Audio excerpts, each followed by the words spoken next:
get right into our mission statement. Then we're going to go into a weekly recap and then weekly forecast of what we're expecting this week with the economic calendar. But mission statement. Our mission here is to create the greatest group of professional traders compiled in the world. We work tirelessly every day to improve our individual selves and push each other to get the most out of one another. With each individual's personal accountability, 100% effort, and consistent actions towards focusing on our controllables, we will each reach our full potential individually and as a family.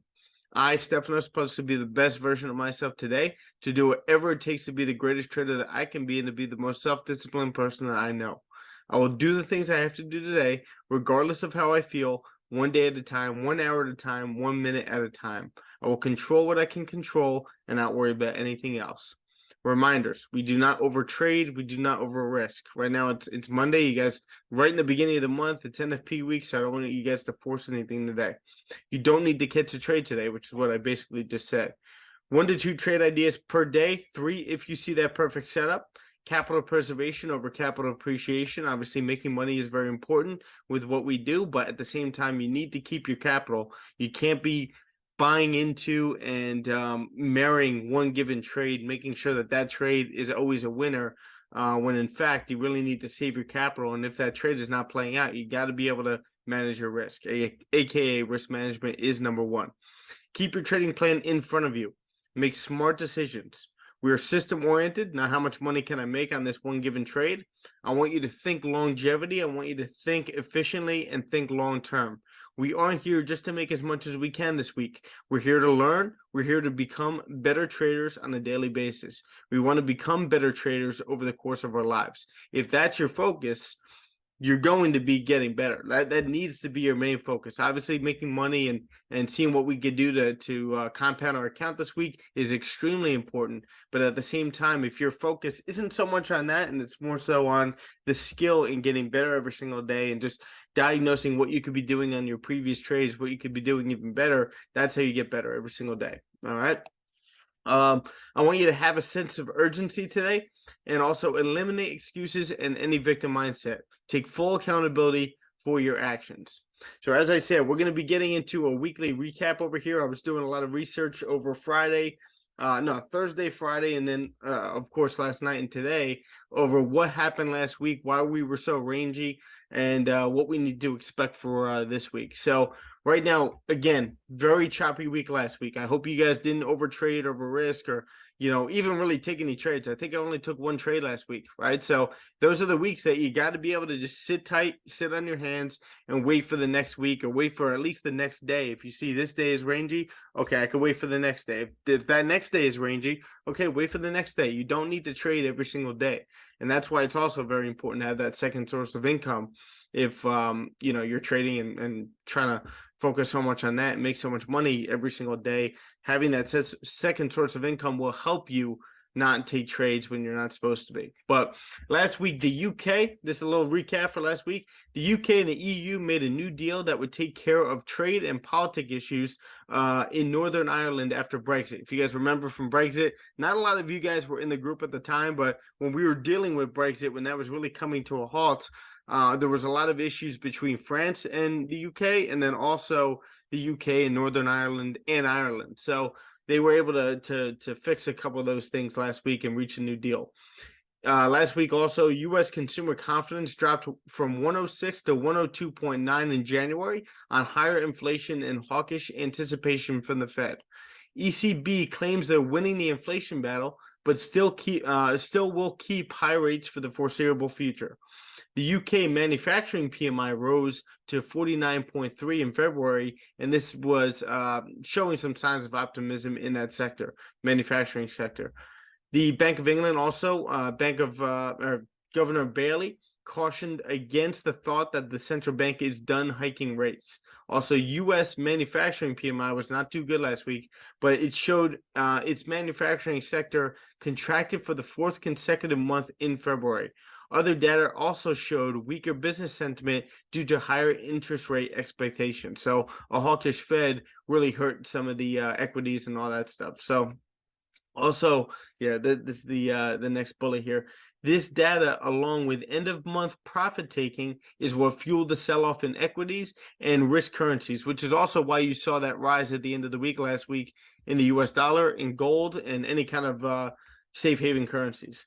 Fed Bostic, one of the Fed members of Bostic of Atlanta did indicate the Fed could pause rate hikes around mid to late summer of this year. So I'm thinking that they're probably going to bring rates up to 5.5 or 5.25%, and they're probably going to just like keep them there. Typically, you want to get the rates up to what inflation is right now, which is around 6.5 year over year.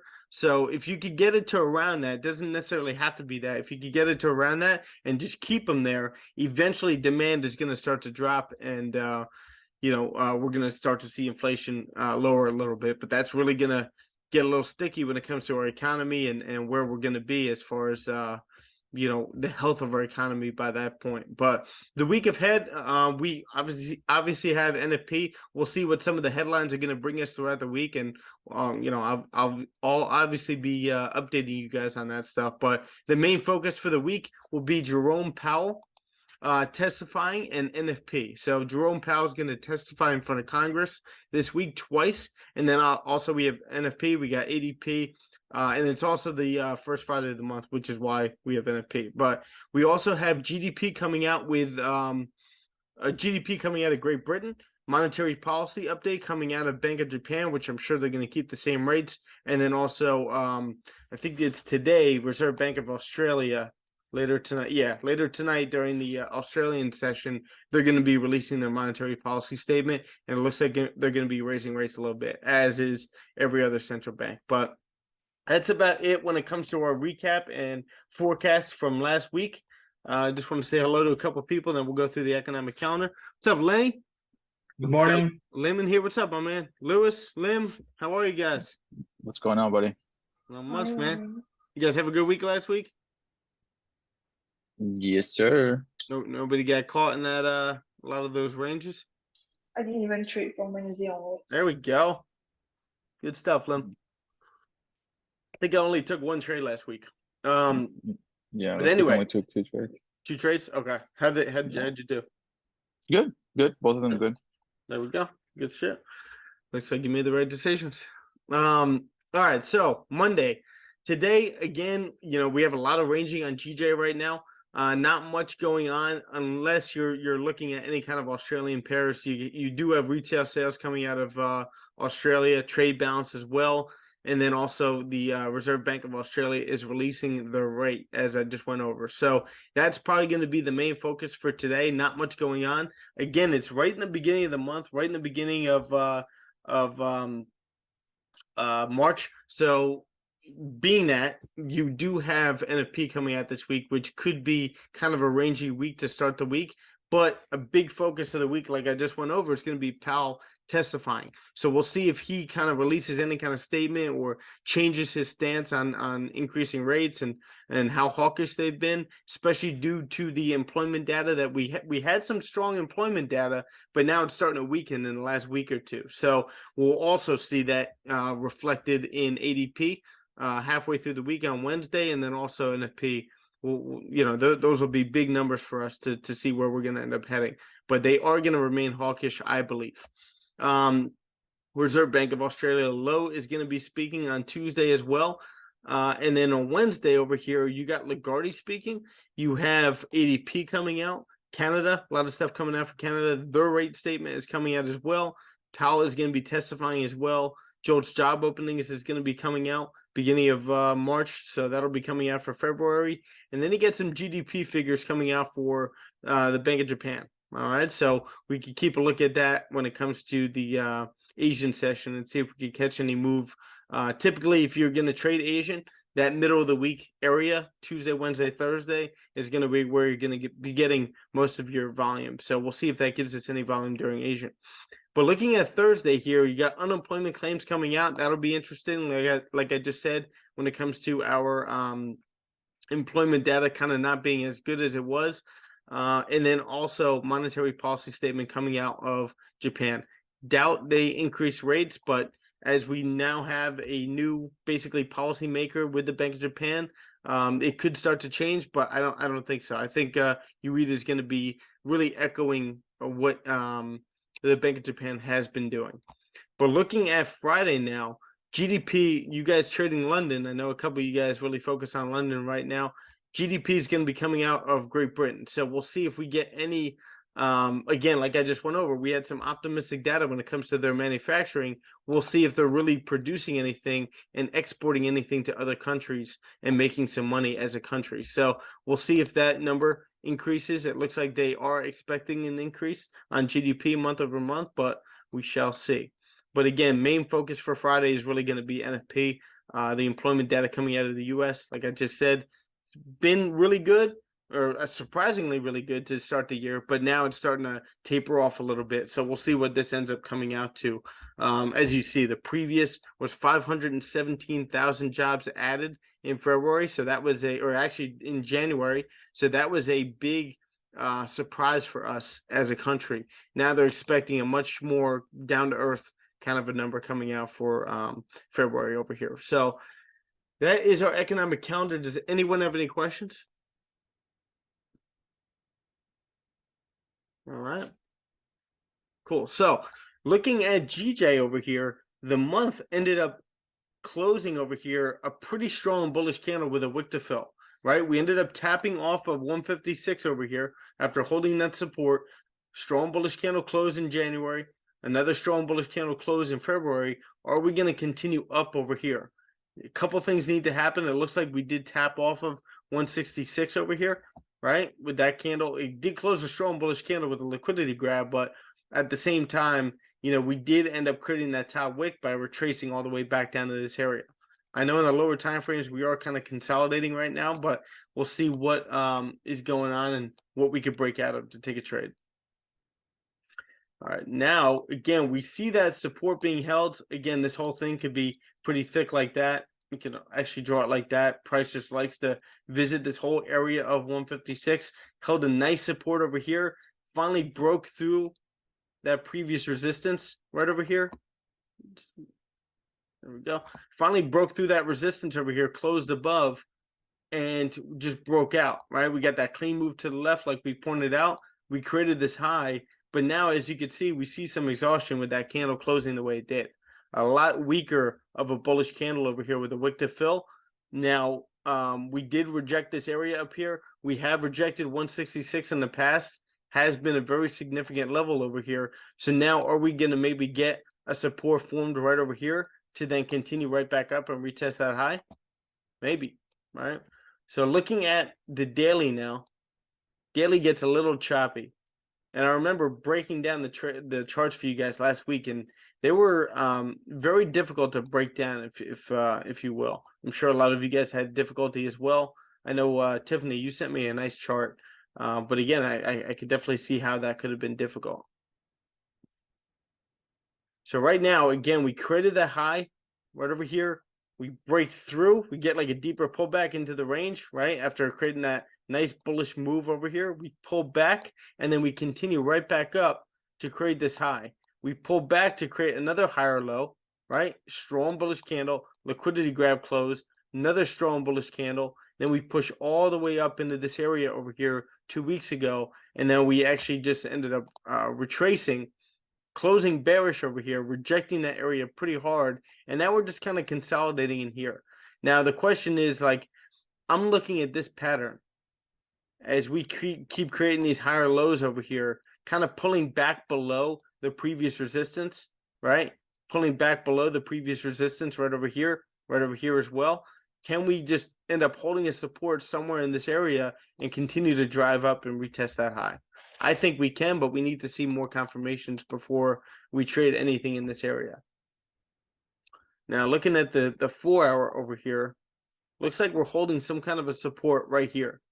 Price likes to keep tapping into that area. You got all these wicks over here, support, resistance right over here. We're pretty much holding that area right now. And right now we are just consolidating right below this level right here, right? So this obviously is a nice no trade zone. Actually, it's not very nice, but it's a no trade zone. Nothing I really would probably want to take on anything on the lower time frames, but this is the 4-hour. But once you break out of that area, your next support is probably going to be right over here.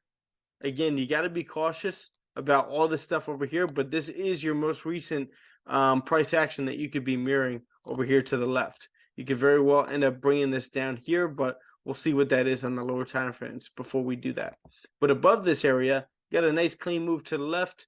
You may need to be aware of something like right here. We'll see that on the lower time frames, but after that, you get a clean move to fill that previous wick on the weekly and the daily. All right, now it gets a little cleaner over here. Again, I would keep this right here as price is holding that support multiple times here. Right? Holding that support. If we do get a close below that area, I think you can get that top wick rejection or something like that. You could wait for something like that and possibly take this right back down to visit 161, 800, somewhere in that area. But right now, again, like I said on the daily, the 4-hour, we've just been creating these higher lows over here. And right now, it would be difficult for me at least to be taking any kind of sells over here unless I saw like some kind of a resistance formed and price could mirror that move coming right back down into that 161, 800 level. But right now, I could see us holding some kind of a support in here, kind of ranging until we break out of this area and finally retest that high. We've been creating higher lows, right? And there's no reason for me at least that we shouldn't end up retesting and filling that wick. That looks like a wick that wants to be filled right now to me. So now 30-minute. Again, I would really stay out of this. Don't trade in this. This is a red zone. Just be safe. Just like you guys practiced last week. I know it's easy to come out of last week and just be anxious to take a trade. But again, you may need to wait a few days to break out of something like this. I wouldn't say a few days, but maybe a day or two, maybe a session for a price to break out of this area. And then this is what you want to trade. This is my green zone. And below that, I would actually make that orange. Just because of the fact that, you know, you're counter trend trading. I can see you taking a trade in here, right? Especially below here, you got some cleaner price action. But you're counter trend trading at that point. So you just want to be careful of what you end up taking. Just going to mark this off. This is definitely an area maybe you do want to wait for that strong close below or at least a retest. And then below that, you got a cleaner move coming down into here. But again, I could see why it's difficult to see GJ right now. But what shouldn't be too difficult to you guys is just watching price consolidating here and telling yourself, I am not touching this. This is not good enough for me to end up taking. All right. Any questions, guys?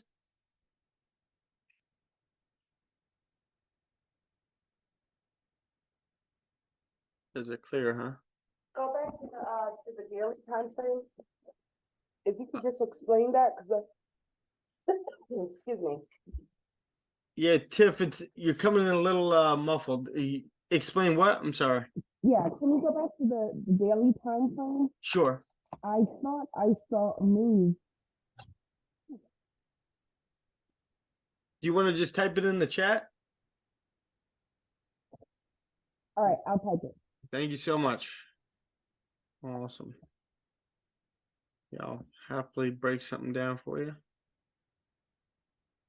Yeah, see, we're getting these like hard impulsive moves up, right? So like something like that, I would love to catch right here. Maybe like a swing trade over here where you can catch something on the lower time frames, lower time frame entry, but you're catching the entire move. And maybe you're entering like dynamic risk where you're taking the scalp, but maybe another entry you have a wider stop loss and then also a bigger take profit that you can end up filling that wick. So we can explore that in the coming days. But again, even if you're going to trade on the higher time frames and you're expecting price to retest that high, you still need to break out of this range on the lower time frames. All right. So you just want to be safe with that. That's where, you know, this candle, let's say this candle holds that support and this one starts flipping bullish as the day goes through.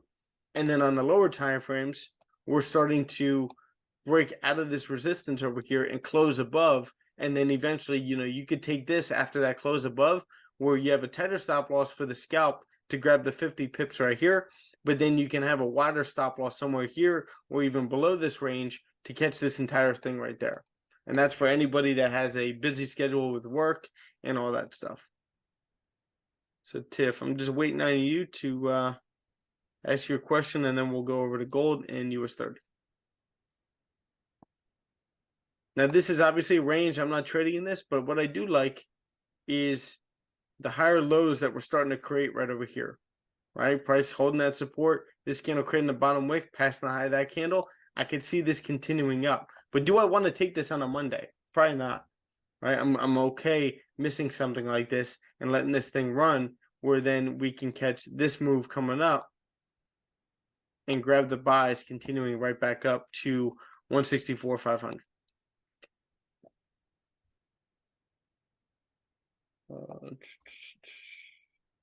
We got Serge in here. What's up, buddy?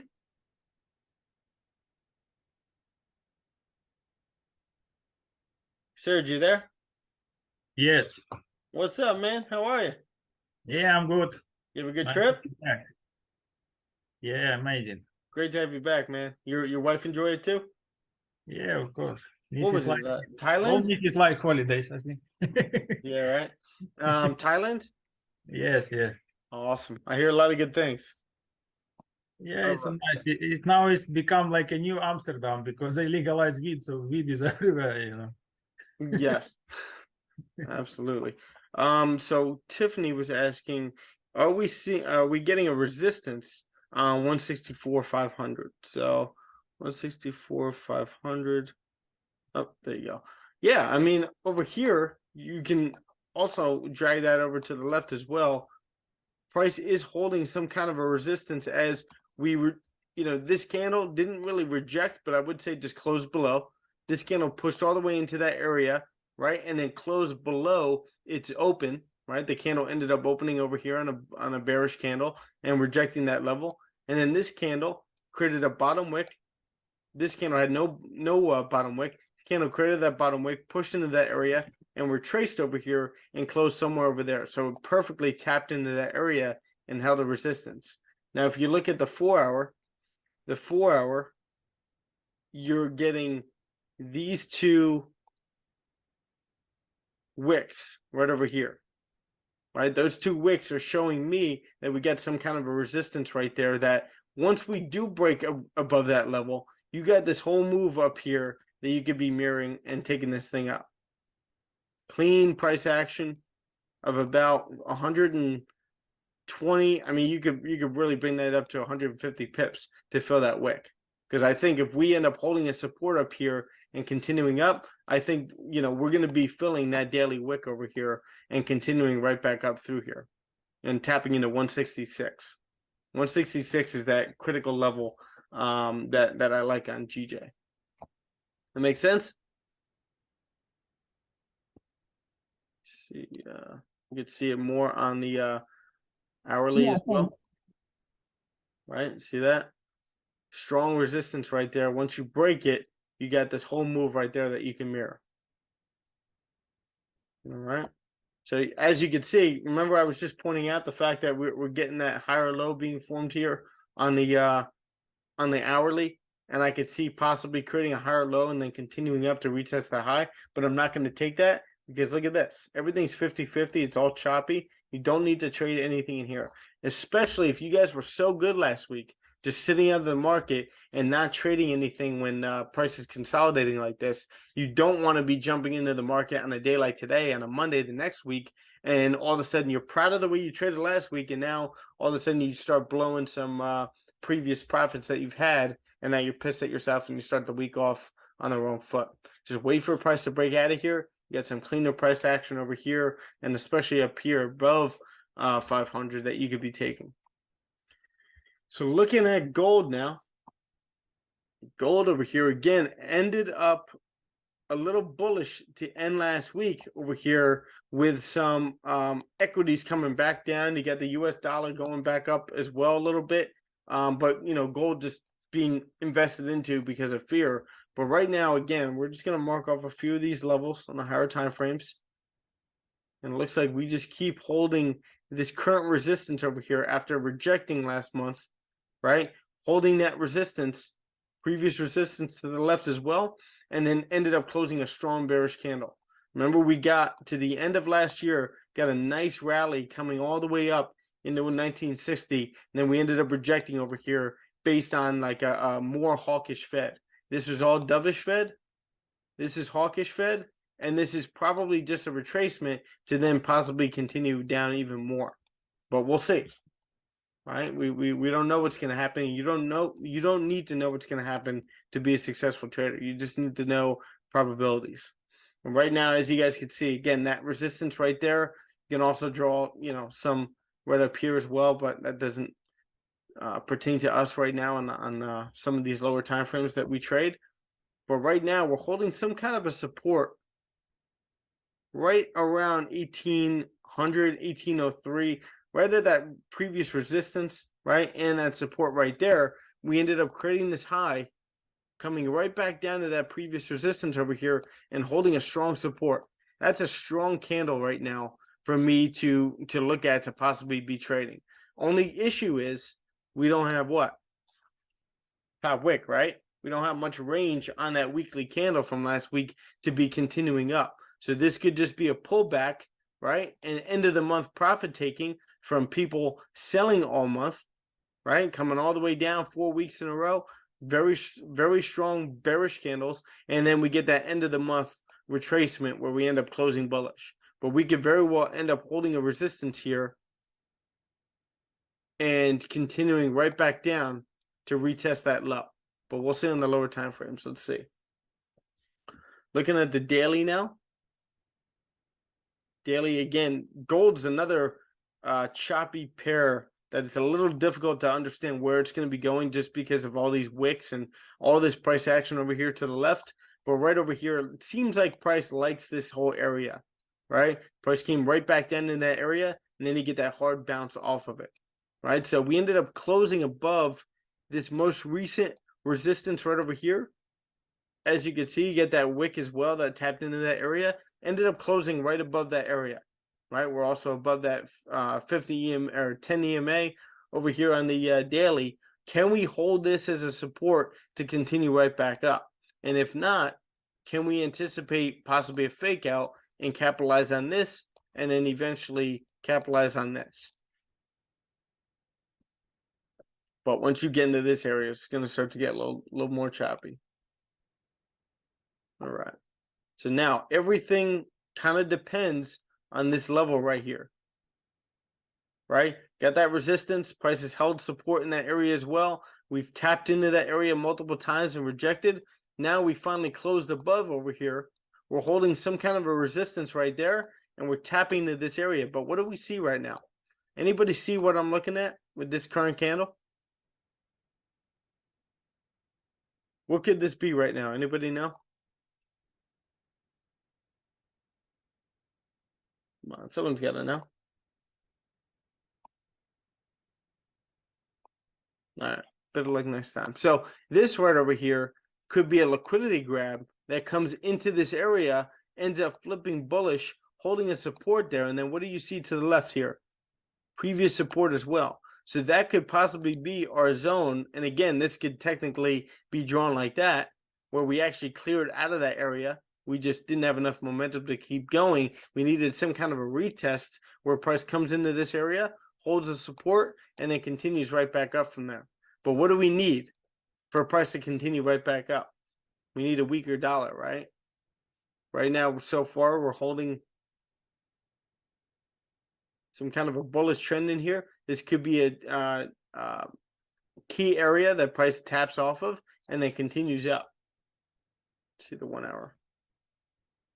Let's see, I'm just going to readjust this. I don't like having my zones like this. But price could just be bouncing into this area. We just held that resistance right up top here. Can we capitalize on some kind of a key area bounce, just like we got right over here, and that continuation up? So now we get this pullback to start the week. Can we continue this thing up? Let's first measure our range. Got about 80 pips, so that's big enough, right? You just got to be careful of this area right here and the fact that we're not just coming into this area to hold a resistance and then either consolidate or continue right back down and get a further pullback. Just adjust this.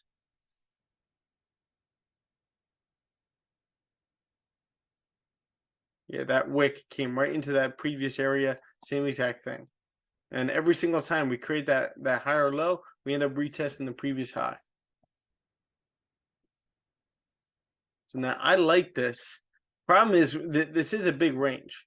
Obviously it's 80 pips, so it's big enough. We know that we're big enough right there, but I can see a potential. Let's take a look at the dollar in a second.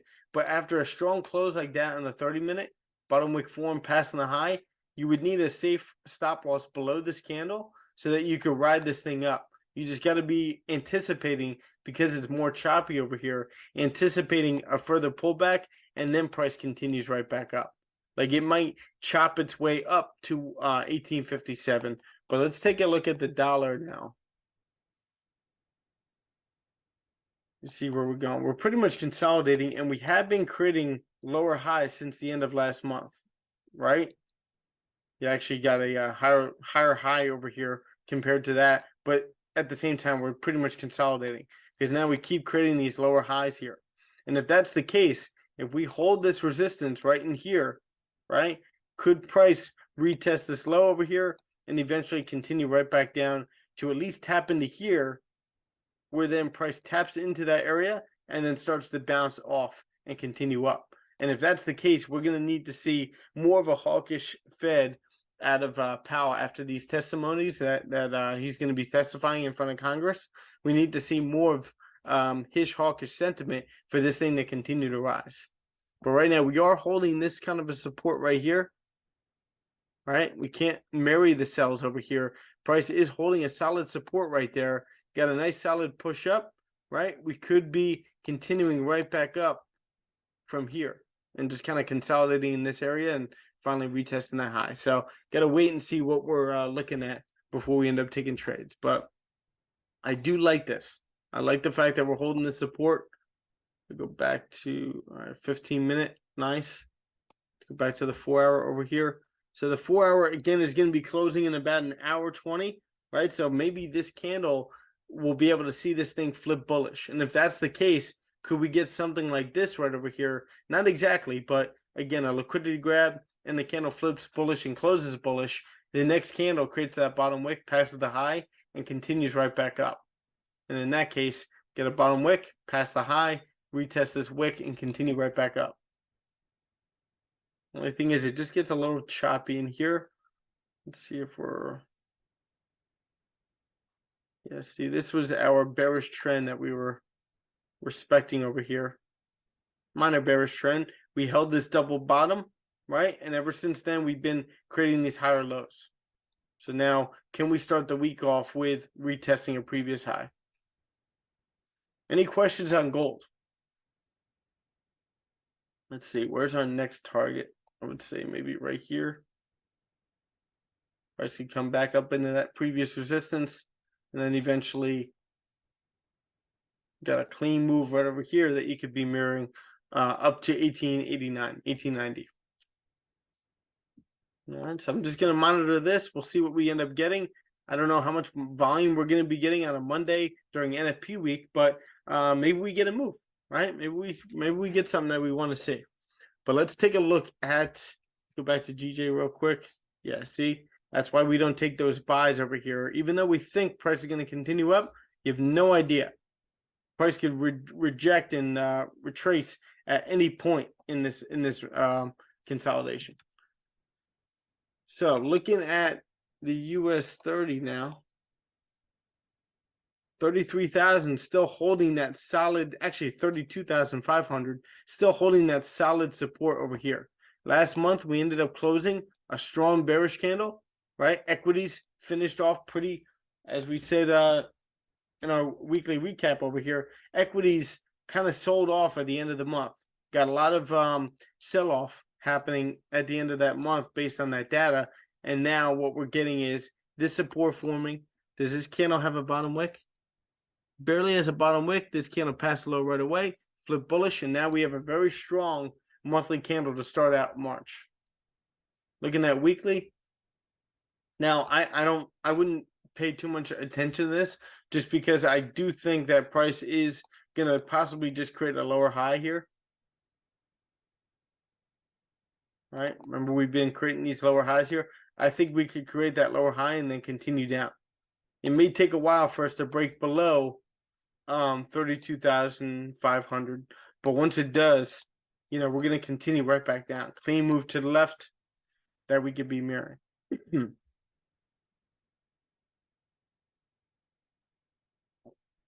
But yeah, we're holding that support. Could we be coming up into here to continue right back down? Do we even tap into here again? Hold that resistance and then continue down? See the daily. Daily's holding a nice support. See, daily looks a lot better than the higher time frames over here, but we are definitely starting the month very bullish over here, but we could just be grabbing liquidity up into this area to then continue right back down. But we just cleared this previous resistance, closed above. This candle looks like it passed the high right away. Let me zoom in. Bring it over back to that arrow. Candle passed the high right away, and now it's starting to retrace and maybe flip bearish, right? So can we be retesting this area to hold a support and then continue back up? Or are we going to break below here, fake it out, and then continue right back down to 32,600? So now we just adjust.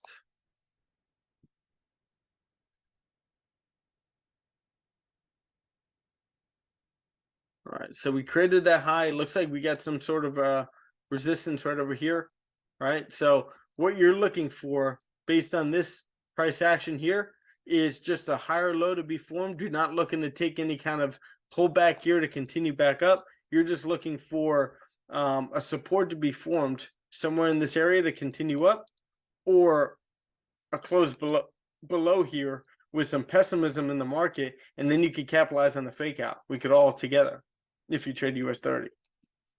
Looking at the 1 hour. Yeah, see the 1 hour. We're now just kind of consolidating. Looks like we had a higher low over here, and we're now holding a support. What I'm looking for again is just like a pullback into here, and then we continue right back down, right? I want to see that support be formed right over here. Anything in here is starting to get a little bit more choppy. Yeah. I don't think I'd want to be taking any buys, you know, off this support into this area over here. I'd rather wait for price to close above this area or pull back, and then we take this to continue right back up. Go back to the daily again. Yeah, see how, especially because like I fully believe that this candle, I don't know for sure, and you don't need to know, but I fully believe that this candle could very well flip bearish over here and continue back down into this area. This looks a little overextended to me. Like US 30 is due for a pullback. Just think of the opposite of what most people think. Most people are looking at this and like, oh my God, like we could just take off from here, right? I could take a buy up here and continue up. To me, it's like, all right, most people are thinking that. I'd rather think the opposite and know that we're going to at least get some kind of a pullback, which is what I want, and then we can continue back up. And then, you know, anywhere in this area up here could be that sell zone that we end up tapping into and then continuing right back down. As you can see from right over here, price just keeps rejecting that area and continuing down. Make sense?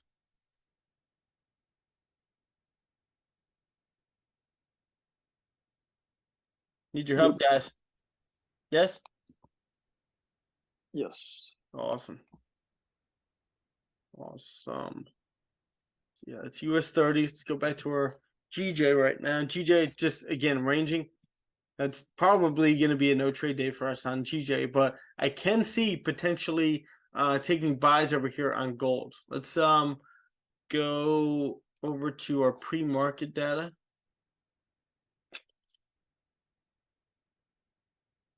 Where are we? Teletrader. Ah, there we go.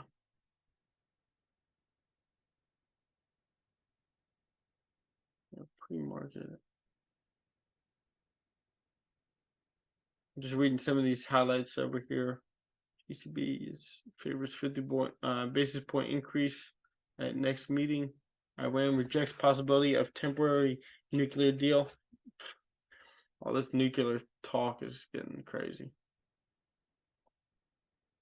Now, you guys can see here, this might help you as well, understanding where the market is when it comes to just commodities alone. And as you guys can see, commodities right now are starting the week out a little bearish, right? So keeping that in mind, or starting the day off at least a little bearish. Maybe they can start to turn around, but that'll help you with gold over here, knowing that we're down a little bit on the day. So far, at least, if that starts to turn around, as you can see, we're holding that support. This could just be a pullback to start Monday off. And now we end up holding support to retest that high that we created on during London. Yeah, 30-minute looks great. Now, if you guys aren't comfortable trading in something like this, maybe you just what's it called? You live backtest this, you journal it, you start to so right now what I'll do, we could do this right now since we have very rangy markets. We could do this all together. It's just take screenshots and start adding this into a group Trello or into our own Trellos.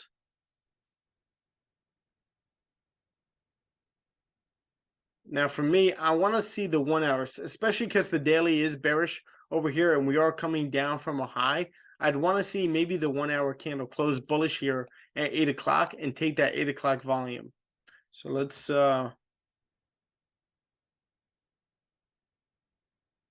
new window here. We got Trello.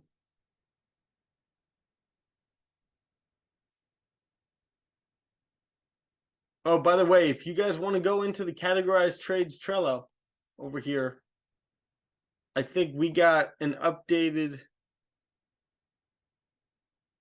I've basically put all of my trades in here from 2021 and 2022 and 2023 up until maybe like 3 weeks ago. Because 3 weeks ago, I was like, I don't really need to do any kind of later analysis because, you know, I'm where I am right now as far as a trader. For you guys, I would do like maybe 2 weeks ago. You guys could go back into the trader, but now for me, it's a little bit longer for me to see much of a difference. Does that make sense? Like me a while ago, I could make this comparison. Me a while ago, I would be able to go back 2 weeks ago and be like, damn, like I wouldn't take that trade today. Like that's, or this is what I would do differently or anything like that. For me now, maybe it takes more like a month, like 4 weeks for me to go back and look at a trade and be like after my already analysis of that trade to be like, okay, I would have done something maybe differently than what my analysis says. You guys get what I'm saying? Yeah, definitely. Okay. All right. Awesome. So again, categorized trades here, good wins. I think we're about like if I were to copy this trade over to categorized trades, good wins, we have 182 cards over here just for good wins alone. If I were to put it in the good bad wins, you just have 54. So those are trades that I didn't, stick to my rules, but at the same time I won the trade. This is good losses. This is, only 23 trades that I've taken that were part of my analysis. All the confluences are lining up and all that. I've only lost 23 of those compared to 182 wins. So that should tell you guys everything alone when it comes to sticking to your plan. Bad losses, there's probably a lot, right? Oh, it's only 70 because I don't really break my rules too much. But 70 trades, especially now, but 70 trades that I didn't stick to my rules and I lost my trade. So you're going to have more of those than good losses, if that makes sense. Now, analyze good wins. There's going to be a lot in both of these. Analyze good wins. You got 113 trades that you guys could study in there, along with all my detailed analysis. And then analyze experimental setups is 72. All right, so use this to your advantage. There's a couple people in the group that have been doing a great job sending me trades through either the group Trello or on Discord and just asking my opinion about them. And I'll go in and especially on the group Trello and grade them and let you guys know what I'm thinking. That's how you guys are going to get better. That's probably, besides showing up every single day and back testing with us and all that stuff, that's what's going to really get you as good as you possibly can. Remember, Raquel always used to say, if you don't send your chart, you're not getting better. It's the same thing with trades too. All right, so right over here, let's start a new week over here. This is 5th to the 10th. 5th to March 10th, 2023. Also, Lim has done a great job sending trades and asking my opinion as well. 3, 6, 23. Yeah. Hey, New York. So let's see, that is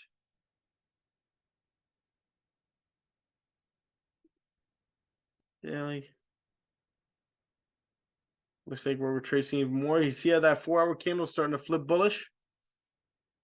Let's see if this thing closes bullish here. I'm not going to wait for the 4-hour because we can take advantage of the 8 o'clock volume.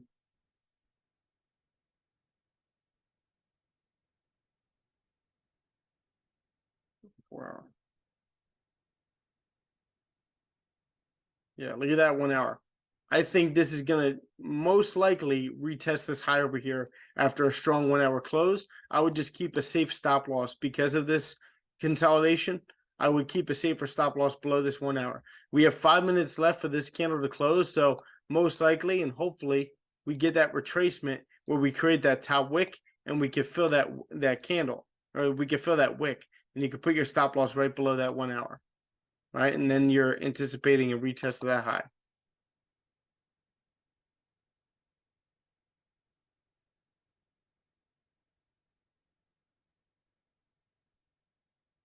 Lim, how was your weekend? Really busy. I was focused on my school projects. You had a lot of school projects? Yeah. Oh, nice. How are those going? Okay, I guess. You barely took any trades last week, right?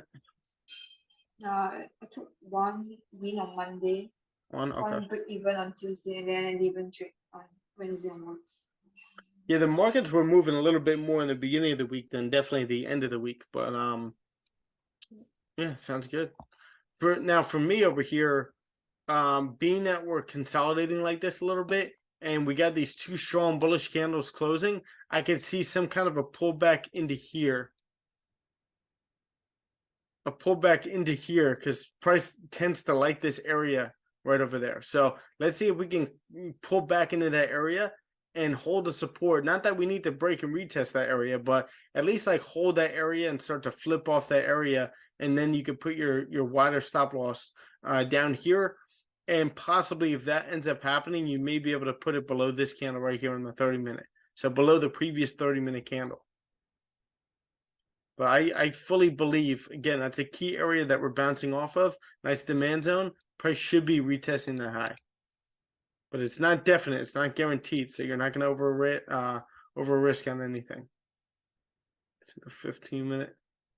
You see the 15-minute to me probably wants to pull back, but we're just going to stay patient here.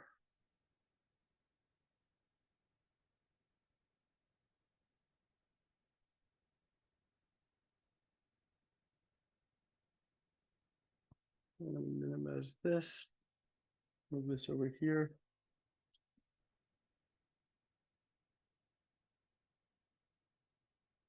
GJ is tanking a little bit, but still clearly in that range. Also, take a look at the 1 hour over here. I know I pointed this out before, but see how we like pull back over here, grab liquidity, and then retested the high right here. Right, that's what I'm looking to happen right here. We got about 2 minutes left.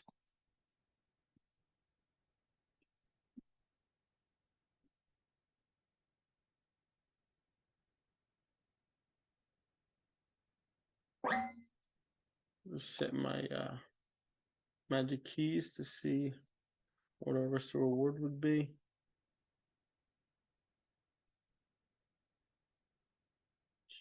It's like 1.3. If you were to take this right now, here we go. Should be getting that retracement. One thing I wouldn't want to see is this candle close with no top wick. Then I would definitely be waiting for this pullback into here to then continue back up. Well, we got to see if we have enough volume to even retest that high to start the week. But I do think we do. I just think, if anything, it will retest the high. It'll just be maybe a little choppy heading up, which is why you kind of want the water stop. Anyone else looking at this and journaling it?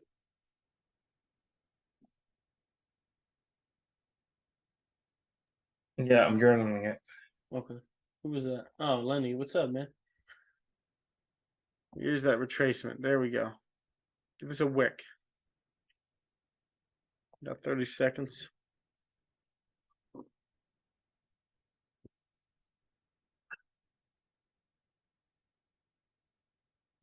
We do know that that's going to be a very, very strong close.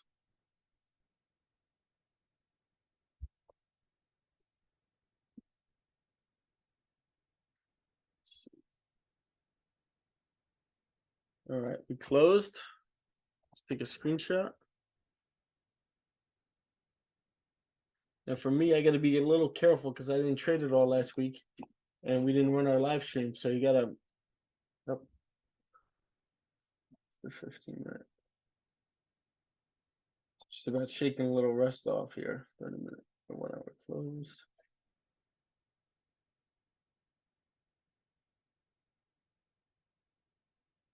Now, this I could see using dynamic risk, where you enter, as you got, I've taught you guys how to enter on the bottom wick of that candle, especially after a close like that. You would have to put your stop loss down here below that 1 hour, or maybe even this 30-minute over here if you're comfortable with that.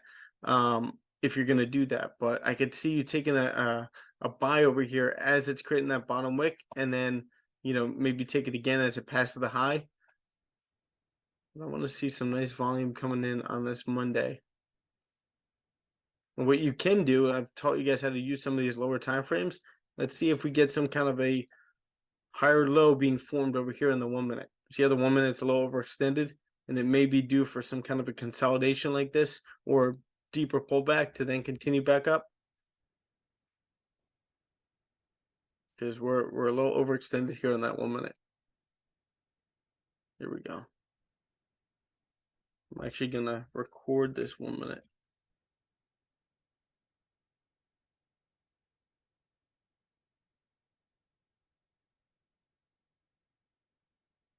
Again, it's NFP week, and we don't have any economic data coming out this today. Here we go. Good.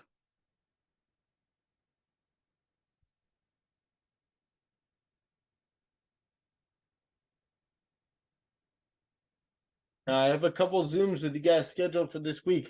If you guys want any for this week and you want to take my time, obviously you guys get first dibs, because I'm going to be offering some time to other people through social media that I could help them out as well.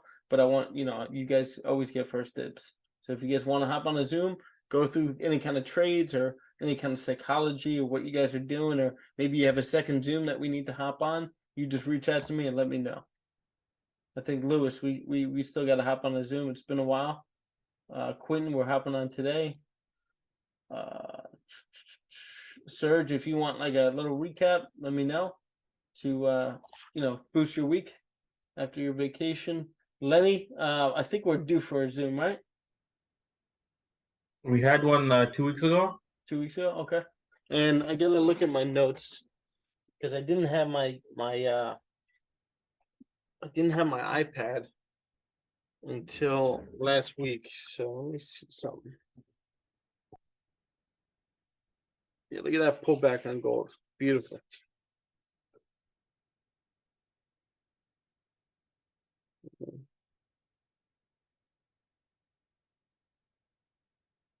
Yeah, Lenny, you were just gonna finish your or form your daily must. Were you able to do that yet? Yeah. Beautiful. Has it been following them? It's hard with work and stuff, but I'm getting journaling and back testing. I did a lot of back testing this weekend. Beautiful. I had time.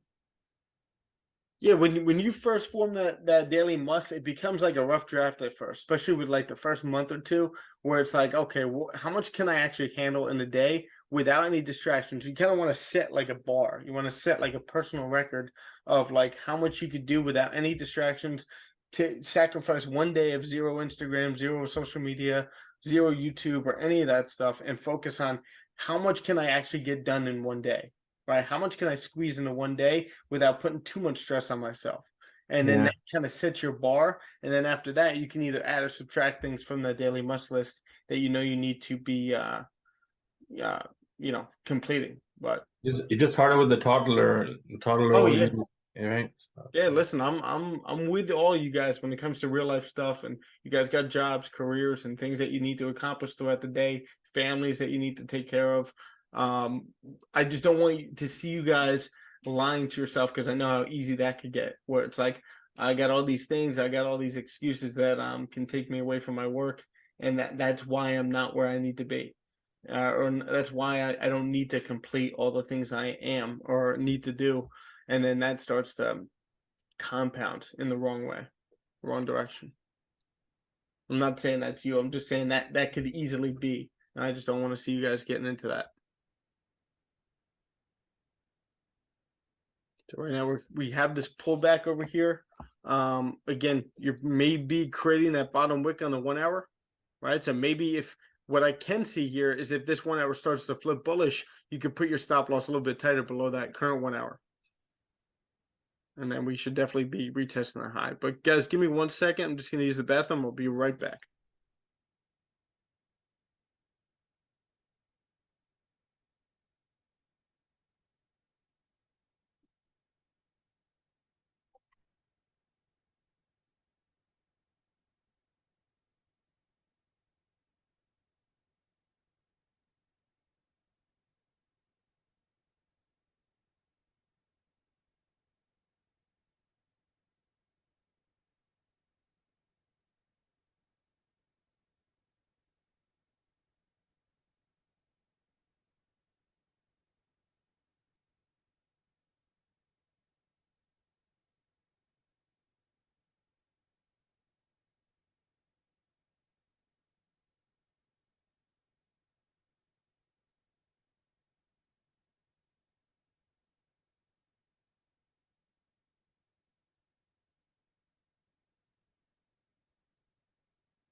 Hey guys.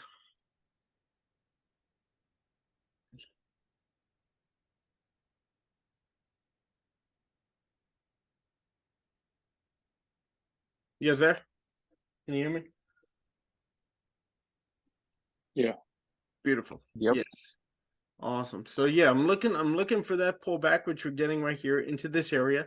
Now we'll see if we can get some kind of a rejection off that area and continue up. As you can see, some of these, you got that 10 EMA over here. We're not sitting right above it.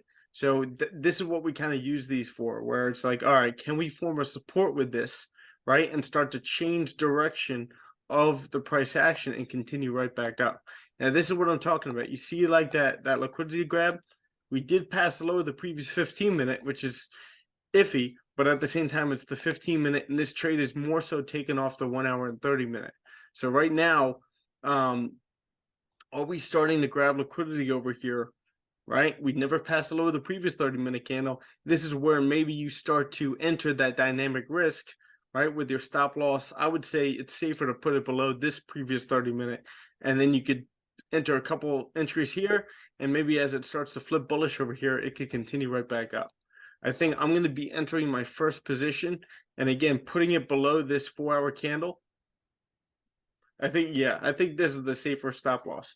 I'll be entering my first position here of, I'll probably use 1% on this trade and take 0.5% maybe now. Let's see.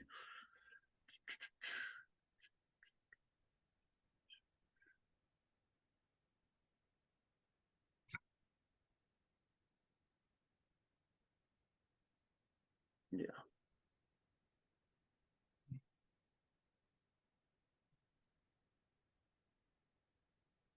Okay, so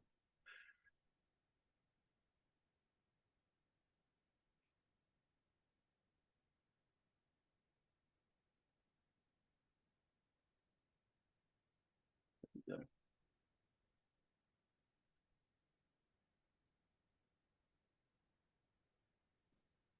So using dynamic risk.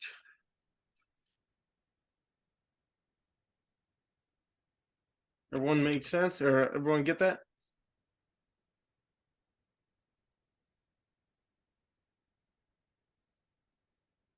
Now, if you're not comfortable with dynamic risk or taking this just yet, just watch what happens here and journal it, whether it's a win or a loss. You're doing London.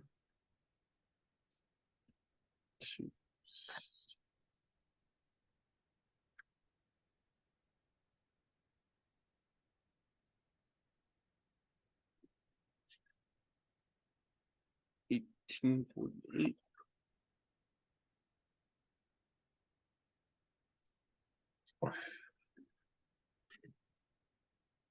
Where's my entry? 1851. 600. There we go. So again, it's kind of a wide stop loss, but again, it's just being able to encompass, again, as I would expect, some kind of a choppy price action trying to work its way up to that high. In case it wants to pull back over here, and I can manage my risk accordingly, and you're not like sweating this thing out. Also, it gives you room for the 4-hour candle to create its bottom wick and continue up.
Does anybody have any questions about this?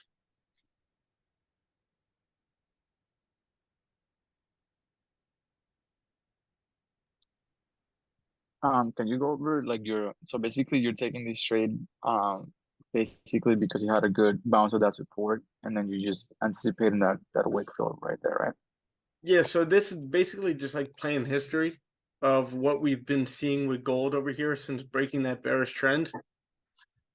Yeah, I think you were here for the full breakdown, but we ended up creating this double bottom over here and breaking through that previous bearish trend. I wouldn't necessarily call it that much of a bearish trend, but we have bounced off of it multiple times, at least 3 times here, right? We were creating those lower highs, lower lows, and then we create this double bottom. Now, this could very well just be a deeper pullback over here on gold for price to then continue right back down. That could very well be, especially with a more hawkish Fed, right? But at the same time, what we are doing here in this bullish trend, we've never broken it.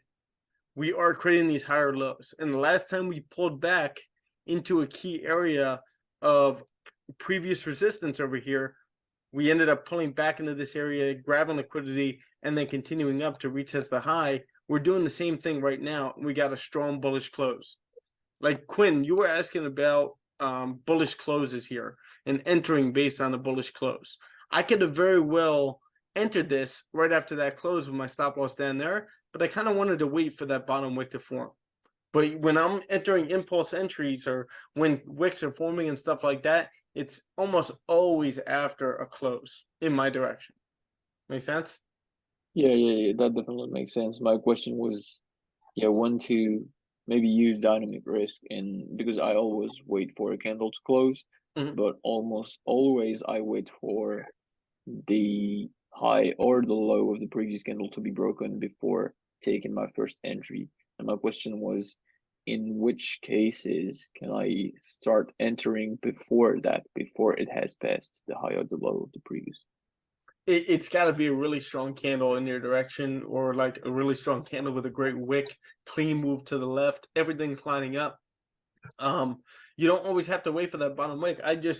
I'm more of the fearful side of a trader than the greedy side of a trader, where I'm typically entering earlier and stuff like that. I'd rather wait for my confirmations and have a much higher probability win rate than a lower probability win rate.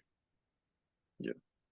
Much I've focused on having a 70 to 80% chance of winning than a 50 to 60, which 50 to 60 is great, right? But at the same time, I'm competitive. I like keeping my win rate up. I'm just waiting for candles to close, and then also waiting for that top bottom or top wick. Most traders, the issue with them is a lot of greedy traders, at least, they want to get in at the perfect price. They want to be able to buy at the lowest area or sell at the highest area. And that gets a lot of traders in trouble. So in my mind, I don't need to get that perfect price. And if I'm a couple of pips behind, so be it. All right. I'm just looking for my probability setup, and that's it. So now what I'm going to do is take a screenshot of what these lower time frames look like. Let's see how they're helping me. It's actually the 1 hour. Take a screenshot of the 1 hour.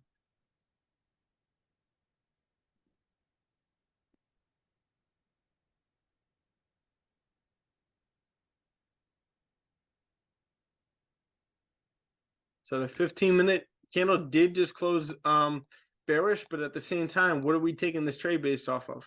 What time frame? The 1 hour. The 1 hour, right? So we manage on the 30-minute.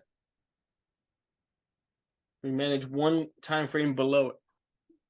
If I'm managing on the 15-minute, you're kind of micromanaging that trade. There are times to do it, but that gets into more intuition stuff. That's what you guys will soon find out if you keep looking at your trades over and over and over again. See this higher low here formed on the 5-minute?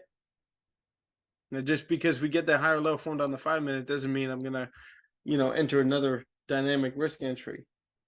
But it certainly adds to my confidence that this trade can continue up. I'm getting these higher lows formed. Nice little liquidity grab here. Nice bullish close. See the 1 hour.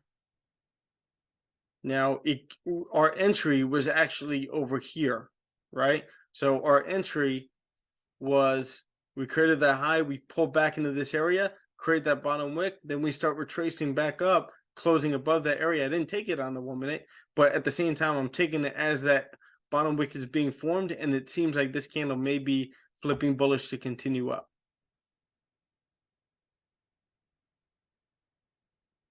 Put that right there.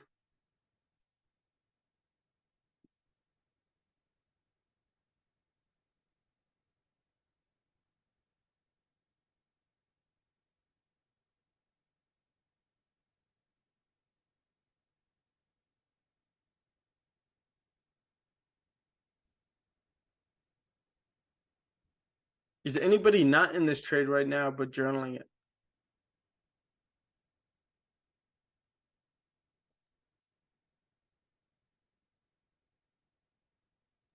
No, Yeah. I'm with you. I'm with you. Beautiful. Small percentage. Lewis, how was Cancun? Bro, it was great, bro. It was Yeah. great. Yeah. I was there for like 3-4 days. Oh, nice. Yeah, it's only like an hour flight from where I live, so it's pretty, so it's a quick flight. Good shit, man. It's only an hour from Yeah. where you live? Yeah, like an hour, 20 minutes flight. Oh, Yeah. wow. Yeah. Okay. And I found pretty good tickets. So me and my girlfriend went to the business, visited a couple friends, and then yeah, came back. Good job, man. Yeah, Good bro. to How was the hear. family? It was great. It was a really good time. We went down to Long Branch for a couple of days over the weekend and visiting my in-laws, my family, and then we went over to DC, which was, I mean, yesterday was so much driving. We drove back from DC yesterday. Drove back. That took 3 hours from there to Long Branch. Stopped for maybe like an hour, visited my in-laws, picked up our dog, and then drove another 2.5 hours back up here. Yeah. So we're on the road for quite a bit. Let's see. For second entry, as this candle flipped, taking advantage of New York volume. Still, same exact stop loss. Sure. Bullish flip. Now, this could very well end up being more of an intraday trade like this. I'll be holding this on for the next couple hours and managing, and I may end up moving my stop loss up here a little bit, but we're going to keep it down here for now.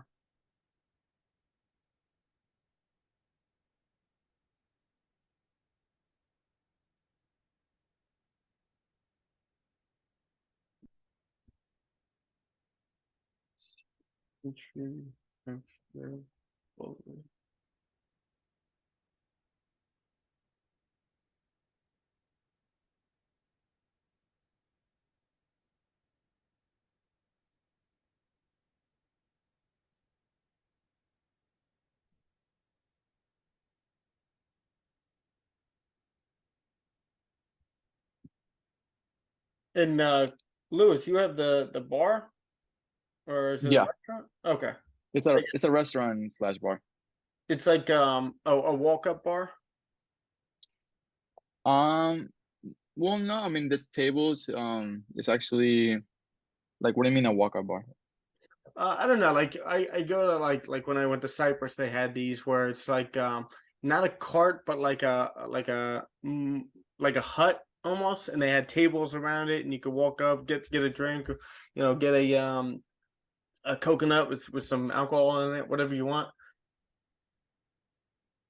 No, you actually, there's tables there. You can sit at the bar, or Oh, nice. you can sit at like an actual table. You can order food, and what we have right next to it, we have a bigger. So the one that I have is more like, it's like a smaller version of the one. We have two, and they're next to each other. And in the first one, we have live rock bands playing, but it seems like it's kind of loud sometimes. People like to like not sit so close to the stage. So that's where we have mine, our restaurant / bar that we basically have like more like like you can still watch the band, but a little bit further away, and it's the same menu as a restaurant. You know, you can sit there and just yeah, just watch. You know, a lot of people like watching live rock.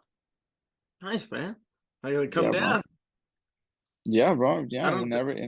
anytime you go to Cancun or Playa del Carmen, let me know. Unfortunately, I don't know if I'll be doing that anytime soon because my wife is you know, we travel with another couple that they like to go on vacation. We went to Punta Cana, stuff like that, but they just won't set foot in Mexico just because of the crime that's been down there. Me personally, I don't care. I'd love to go to Mexico. I love the food. I love the culture.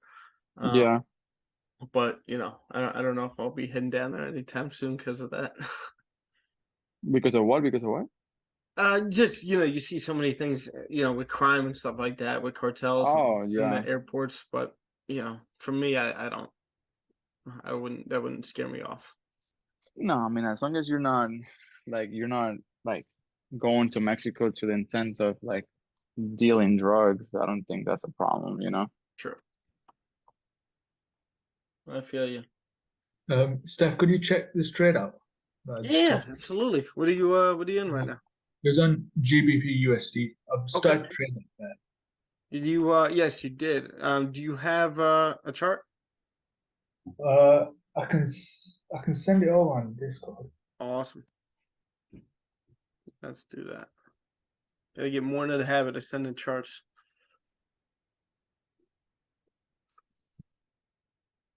Let's check out. Looks like we're holding that support over here, right, to start off the week on US 30, right? This is that bounce we were just talking about. Very difficult to trade in this, but I could see it. And then GJ is just a mess. G is a mess. I want to see the dollar over here.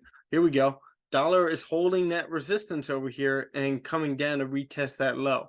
And we could very well continue down mirroring this move, continuing down here. That adds confluence to gold continuing right back up.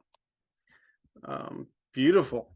This is very similar to what we were just taking on GJ over here. So I'm guessing before you break this down for us, I'm guessing you're looking at this area right here. Us holding support. You get that bullish candle close, weak bearish candle close, bottom wick formed, past the high, impulse volume push to mirror this move to the left. And did you take anything up here? I took the whole thing out. One to one. Oh, beautiful. Now this we could break down GU, but I think this is where you could like close maybe 80-90% and let the rest run to retest that high. But if we're actually in the downtrend, you might be smart just taking the full thing right there, grabbing your pips and getting out. Yeah, the 4 hour rejected very hard at that psychological level as well, and is the 1 hour close a strong bullish too? So it was basically like all the time frames were matching up as well. Okay. It's yeah, and you could very well get this move right here, right here. Yeah. Let's see. So the 15-minute right over here is flipping bearish, but again, what I want to see is this whole area holding some kind of a support where we can continue right back up. What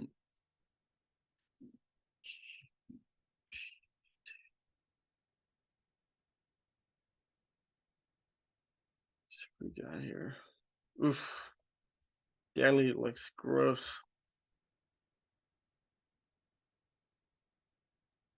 Yeah, we're in a huge range as well on GU, but the thing with it is more tradable. It's tradable on the lower time frames, you're saying? Let's see the weekly. Yeah, see the dollar's been a little rangy, so that's kind of why we are holding support over here, right in this area on the weekly, right? Last week we ended up closing bullish and rejecting where we've rejected with these wicks in the past, and right over here. We've gotten a nice bounce off that area multiple times. So now we get that bullish close.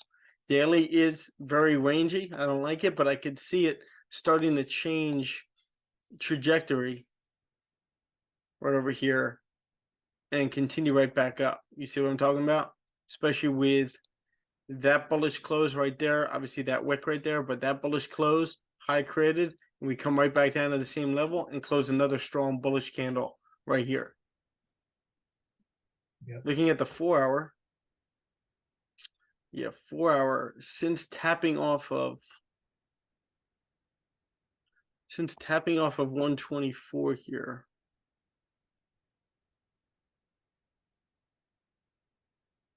Just kind of been creating these lower highs over here. But again, you're getting like a triple bottom down here almost, right? And right now, kind of doing what we're doing with gold here, where I'm looking to hold this support right in here. Looking for price to hold and bounce off this area, right? Hold support and then continue up and maybe break out of this trend. We just need a weaker dollar, which is what we're kind of getting to start off the week, right? Weaker dollar over here. See the 1 hour. 1 hour is holding a nice support. This is that bounce that you were just playing. Is your analysis similar? Is this the same thing you're looking at? Yeah, I was looking at this exact same thing. Okay, awesome. Yeah, so you ended up getting that bullish close right there on the 1 hour, and you took that impulse volume push. Got a nice clean move to the left to come up into at least this area, and then you close the full thing. Yeah. And I could see why you closed the full thing now that I'm, that's why it's so important to do a full breakdown. Higher to lower time frames, understand what the higher time frames are doing. It helps you out. Yeah, it's kind of like a counter trend trade as well. So I just wanted to quickly just grab a piece and get out. Yeah, smart. Smart, man. So now we'll see what ends up happening if we could come back into this zone over here and continue up. Yep. Good job, man. Mhm. Good stuff. GJ's a mess. Now gold's starting to come down a little bit. We did get that bullish candle close and it kind of exhausted over here, but looking to see how we end up holding support over here. All right, we got a nice wide stop loss where we can, and that's the whole reason why we can stomach something like that, like a nice little pullback, but I'd rather see price hold this support over here. We could very well end up consolidating and rejecting this area multiple times, and then we continue back up. Let's see, that's the 15-minute, 30-minute did close bearish right there, but above that level. Let's see if we could start to flip bullish over here. Did create a new high. So, let me see that. I'm just gonna take some screenshots here.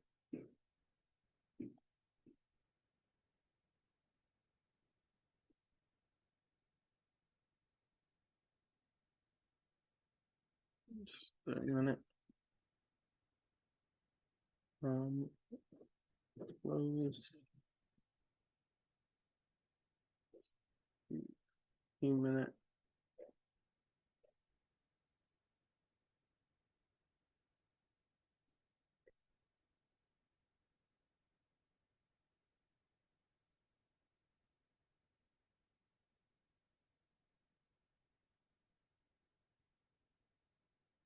It's either 5. It's either 5 keeps creating these higher lows too. Second entry was right here. Yeah.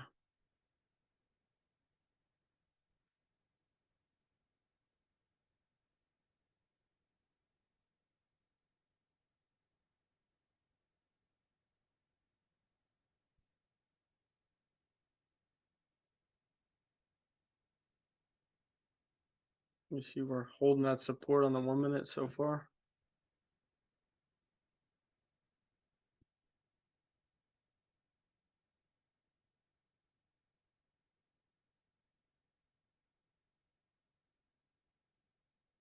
We shall see.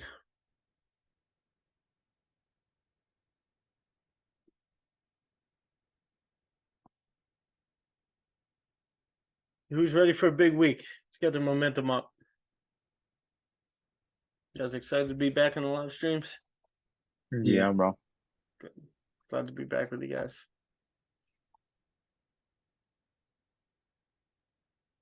Pulling back over here a little bit.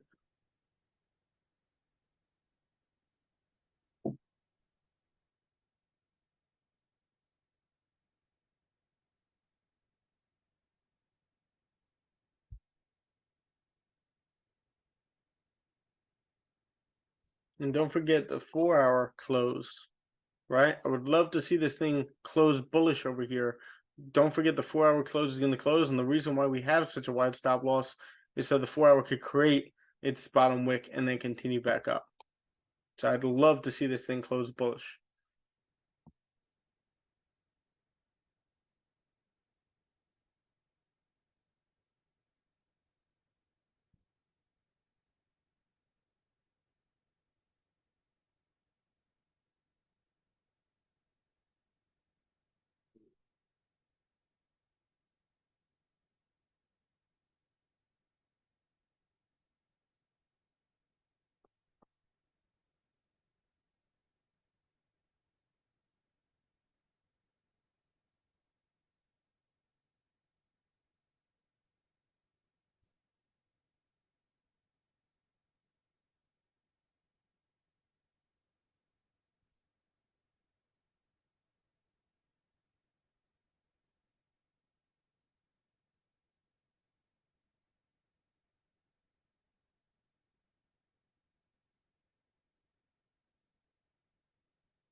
All right.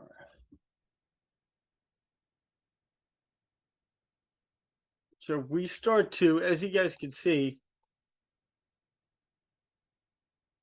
with hard rejection over here coming back down to this area. But we also created that lower high right there. And now if we start to hold this lower high over here and start to close below here, that's where we could start managing risk. Especially if you're getting like strong bearish closes. If you just close one of them and let the other one run, we shall see. But it's just about staying patient in here when you're trading on the higher time frames. Like I said, you could pull back into this area at any point and then continue back up. Now, Lewis, you said you were in this. Anybody else? Yeah, I'm in this. Okay.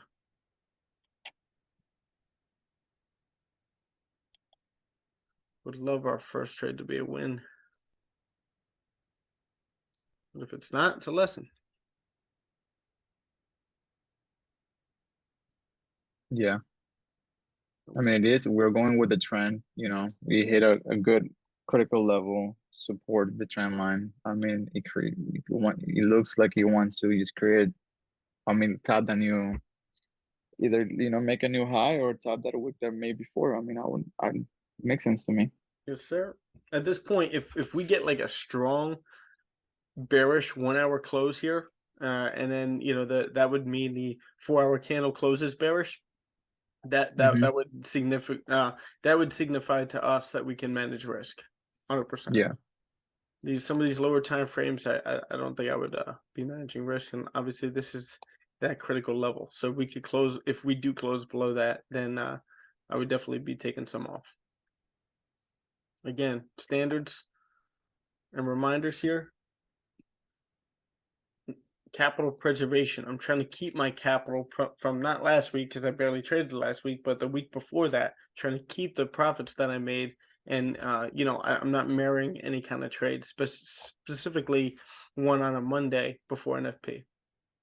Like this doesn't have to play out for me to be a successful trader, or it doesn't have to play out for me to make money this week. I need to be able to preserve my capital and move on. Also, I sent this into the group in general chat last week, and it kind of signifies what I always go over with you guys, right? Yes, money is important, but that focus caused stress and led to bad trading decisions when I felt like I had to end each day profitable. I've learned that earning profits that day does not mean that I am a successful trader, but that my trading strategy is effective. Trading is a long-term skill, not something I do to make a bit of extra cash each day. Losing days are inevitable. It's going to happen. Now, I close off my profit column on MT5, which helps so that I don't focus on the money amount I'm earning or losing on a trade.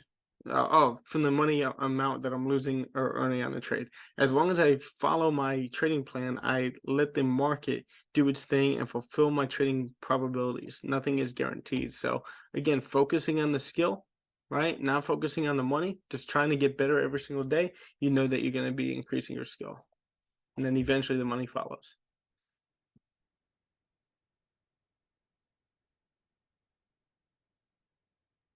So now we're starting to come back below that area. Looks like we have a little exhaustion over here. Now we can use this 10 EMA where we could be tapping off that area and then continuing back up. We're just gonna wait.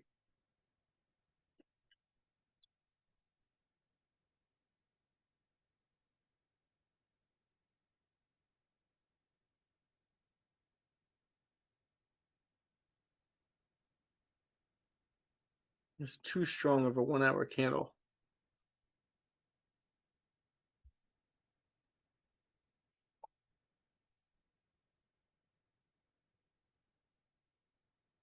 Anyone want to break something down for us? Start the week off.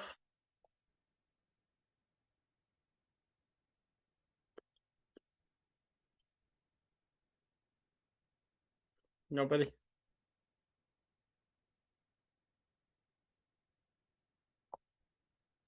I do it. Shit, Lenny. What would you like to break down? It doesn't matter. Okay. Let's go with USD JPY. How about that? Sure. Good shit, man. Let's see what we got going on. Okay.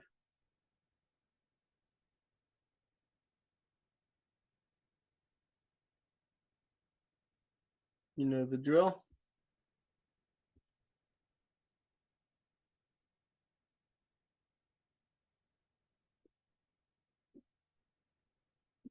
Okay. Yep, got some kind of a resistance right there.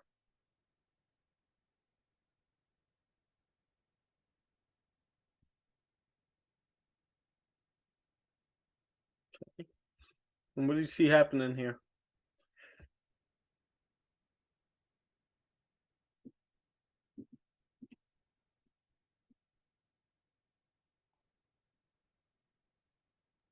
I was muted, sorry. I see it retracing back, maybe making a bottom wick. Okay. Either go down. This is a bearish trend, right? I mean we're definitely bullish. You know, the US dollar's been a lot stronger than the JPY, but this could just be that short-term pullback that we've gotten where price could very well continue up and retest that high. Yeah, but it has to make a more of a bottom wick and then go up, right? Yeah, I would say so. But that was a very strong bullish candle over here. We could pull back and then continue back up. But we need a much stronger dollar, much more hawkish Fed for that to happen. This has been based off a more dovish Fed the past couple months. Yeah. So looking at the weekly now, good job. Now, where would you like to adjust?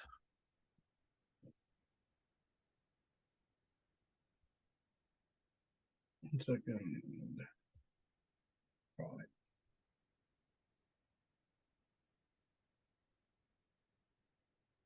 there Okay.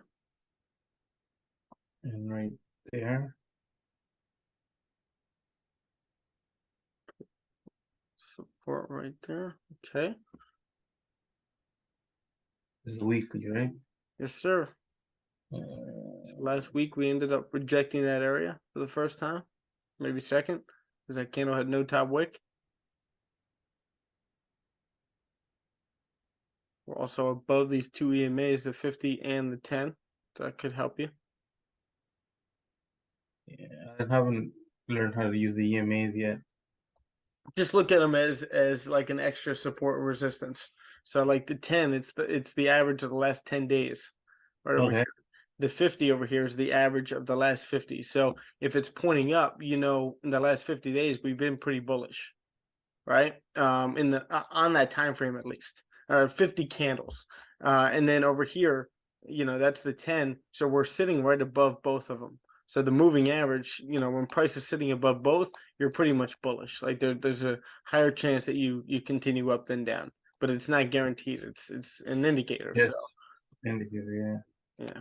So looking at the daily now, what are we looking at?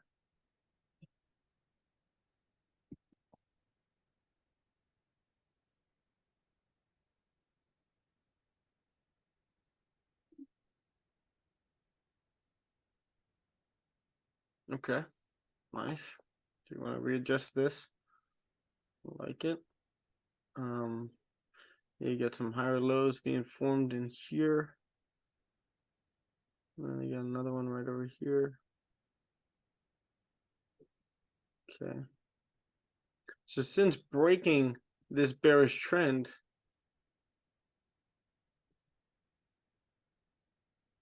right, from this Yeah. double bottom over here, we've started to really turn around and print higher lows and higher highs.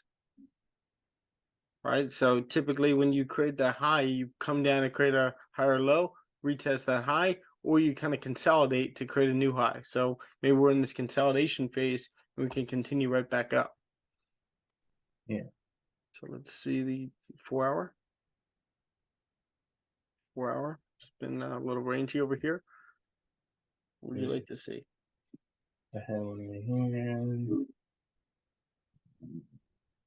Yeah.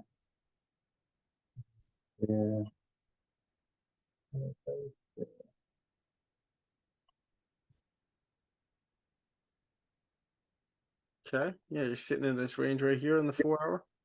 Want to move this up? Makes sense. Got a Oh. clean move to the left once you break below that support, right? Yeah. And you had a little bit of a fake out up top here. Yeah. Right over here. But now we're just kind of consolidating in this area. So what would you like to see happen here? I want breakthrough in here. I take a trade over there. Clean move, right? Yeah. What would you most likely, like before taking this sell, what would you like to see? On the 30-minute or the Any time frame. on the 4 I wanted to on the 30-minute I wanted to break under here, close, and then take the rest down. Okay. Or maybe even a break and retest right here. Or break and retest, yeah. There you go. All right, so looking at the 1 hour now. Now what are we gonna do here? How do we get some clarity? Bring it down to this. Okay. That's for cells. Okay. Still got that clean move once you break below that area, but you need a strong close below. Yeah. 4 and 5.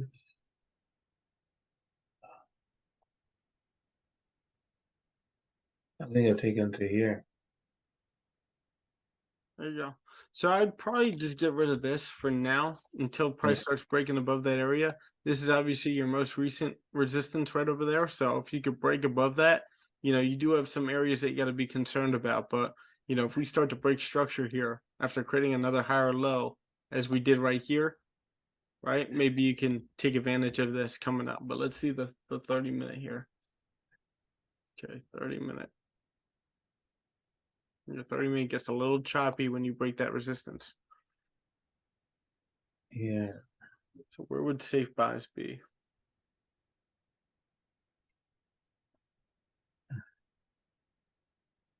Can you go a little bit down? I can't see it. Only.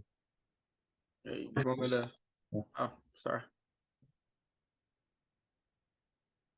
Safe buys was really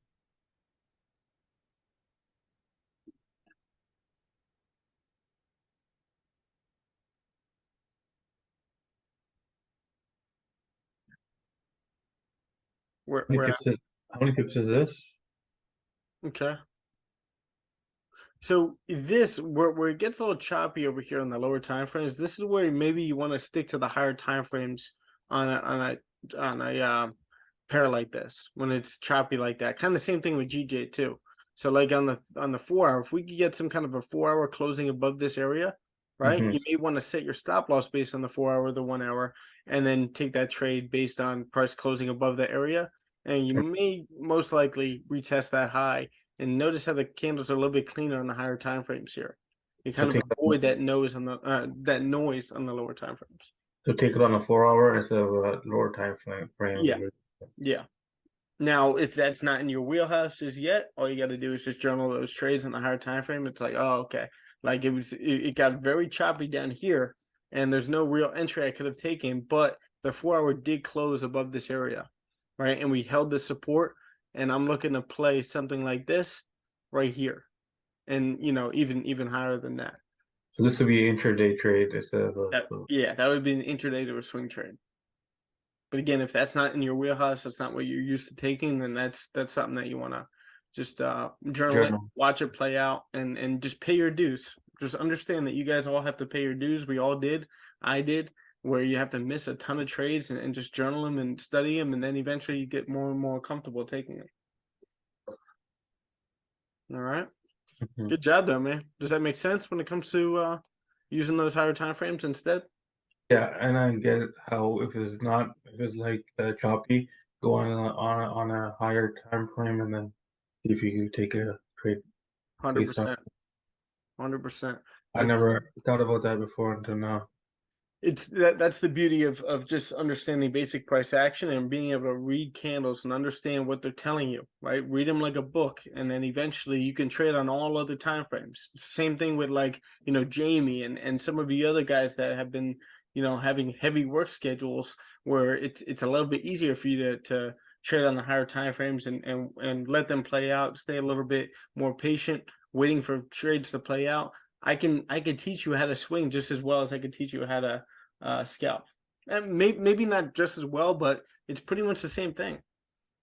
Well, it'll be riskier. You put more risk into it, right?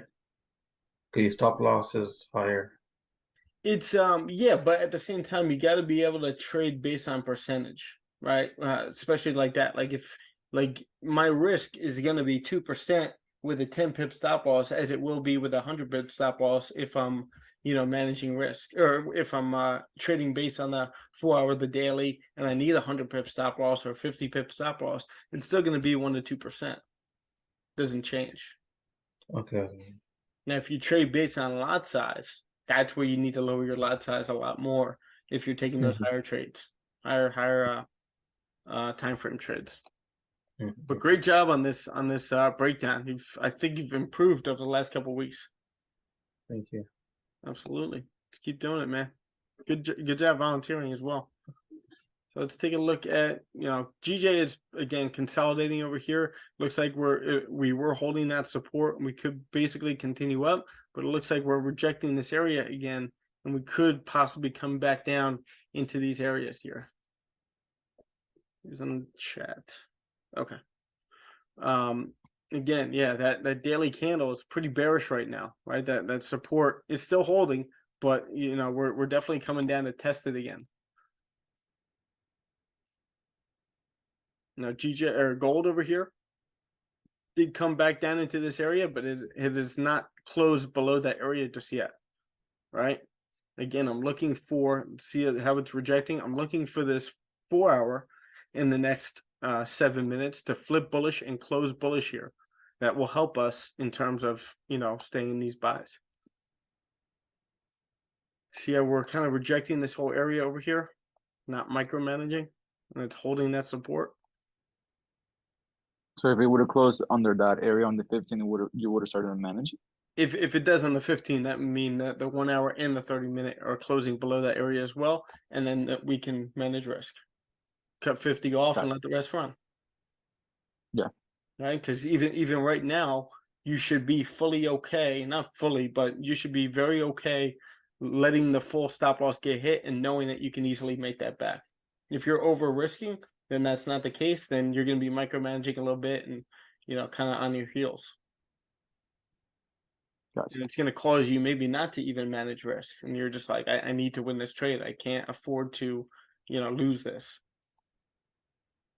But again, like the game in trading is to lose less than you risked. Right. That's the hard part.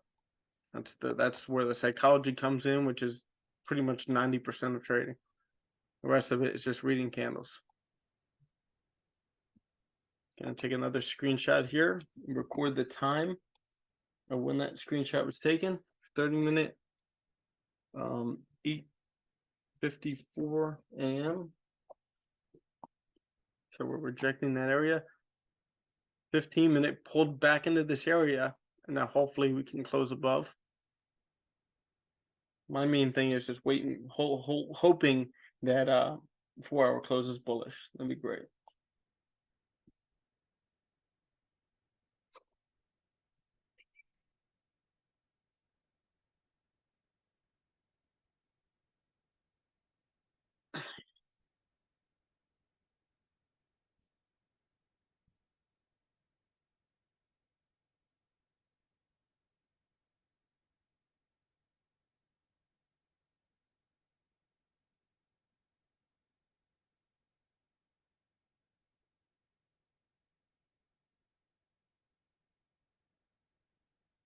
Right.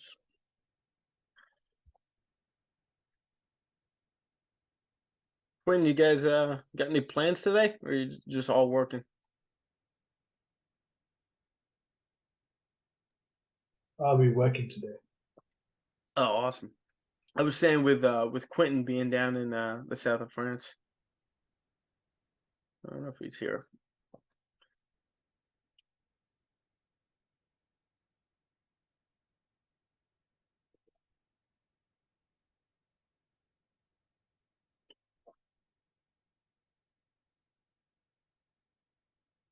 Come on, gold. Yeah, see how this 15-minute could be rejecting that area? Still gonna wait for the close because that's my plan, but it's starting to look like we're kind of close below that area now on the 15-minute. Now we could be holding this as a resistance, rejecting it again. Next one could create a top wick, pass below that candle, and continue back down to this area. But if we could close above here, that'll add confluence to continue up. Not that I would be risking more, but that's what I'm looking at. Definitely want to take a 15-minute.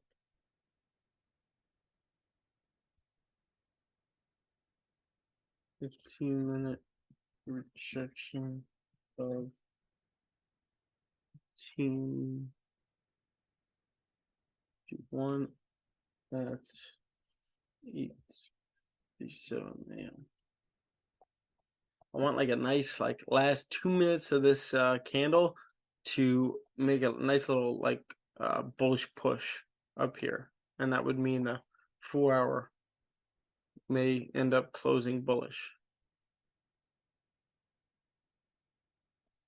Come on, let's flip.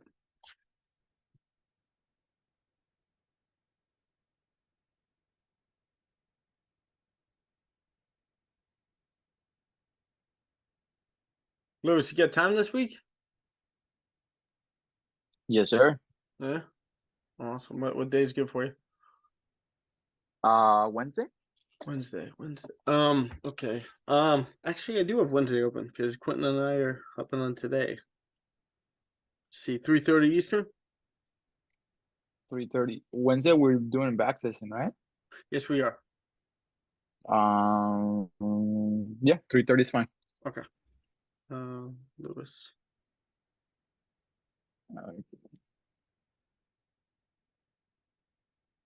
We gonna remember this time? Yeah, I'm writing on my calendar, bro. Awesome. Love it. Looking forward to it, buddy. Yes, sir. All right. Let's go gold. Look at the dollar.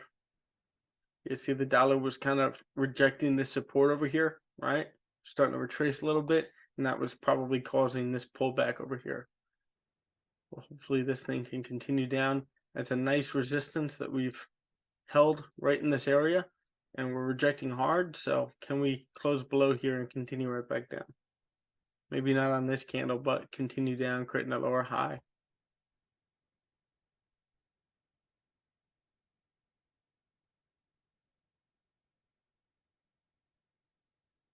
Come on, push.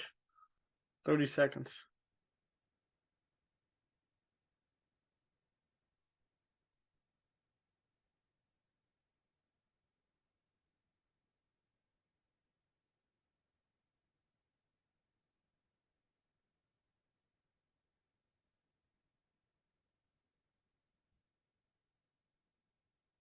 on, flip.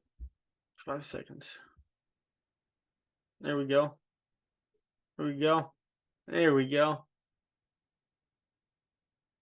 Did close bullish here on the 4 hour. Let me take a screenshot here.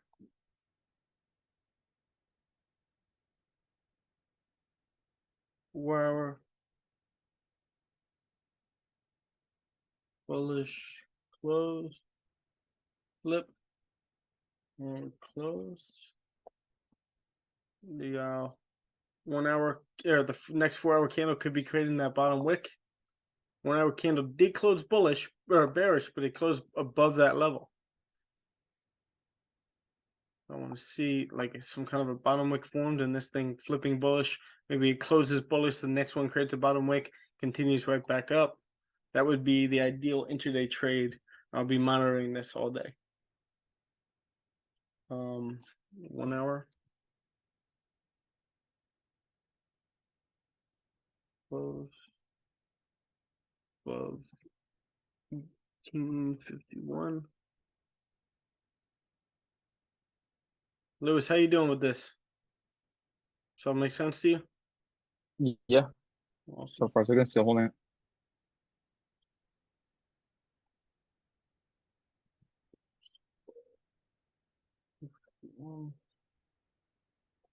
Okay. Now, risk management, always need to have that exit plan.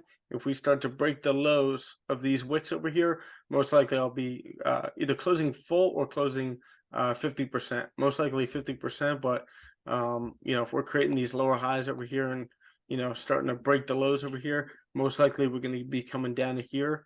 And again, the game is to lose less than you plan on without micromanaging. And I don't think that'd be micromanaging at this point because we're still sitting in this after this 1 hour candle did close bearish. But if the next candle passes the low of that candle, then you know we got to manage risk. You don't have that luxury of sitting in it. Now, what I don't like is the fact that this candle did close a strong bullish candle, but barely a top wick. This one passed the high right away, flipped bearish with a wick to fill.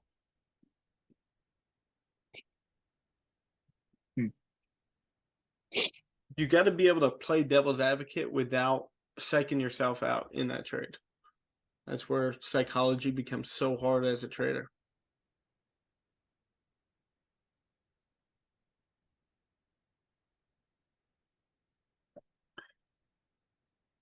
But yeah, I do think this is strong enough of a body. If this was a weak body with barely a top wick and that candle had that, you know, pass to the high and then flip bearish, then I'd be a little bit more worried about the trade. But the fact that we bounced off a key level over here, we should be able to come down into here and then continue back up.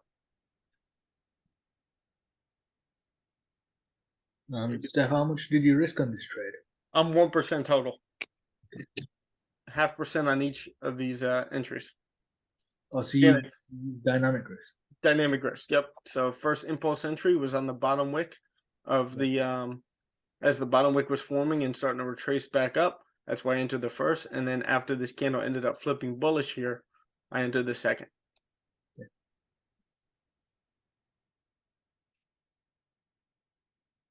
I'll look at the lower time frames here. This is the 5 minute.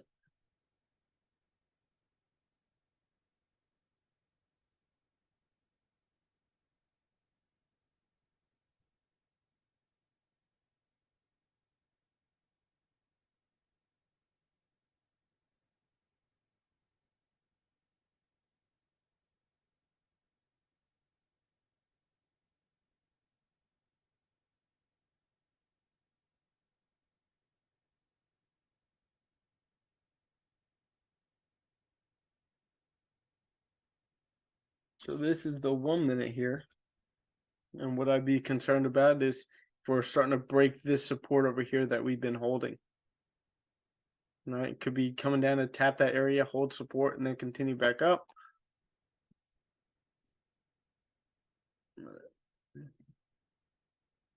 Let's go. Yeah, I like that 15-minute bullish close back above that area. The fact that this candle so far is respecting that low. Like I said, this is not one of those trades where you're expecting, you know, a straight retest of this high. This is one where it's a little bit more difficult, where you know it's going to be a little bit choppy making its way up, and you got to be able to sit through that without being stupid at the same time.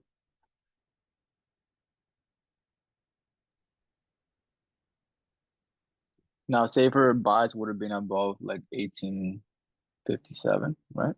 Or what do you think? Buys above 1857. Mm-hmm. Yeah, those are probably safer buys. Yeah. Right. You know, you're starting to clear out of this consolidation, already tapped off this key area, right? You're starting to retest this high over here. Price could very well be coming back into this whole area right there. Right. It's a little choppy, right? But I could definitely see safer buys being above that area. Would you scale in if you're still holding the current possibly, trade? yeah. And Depends on the setup. yeah, Depends on the setup. I just don't like this consolidation over here. You know, it's NFP week, and normally, you know, you guys have always seen me, you know, take less trades in the beginning of NFP week, and then I end up taking a lot of my trades of the week on Thursday and Friday. yeah. That's that data that you guys need to track on yourselves and journal about in your trading AARs. That personal journal that you guys have, that trading AAR, whether it's writing it down physically in your notebook or in like a document on Google Sheets or anything like that, that will make you a much better trader.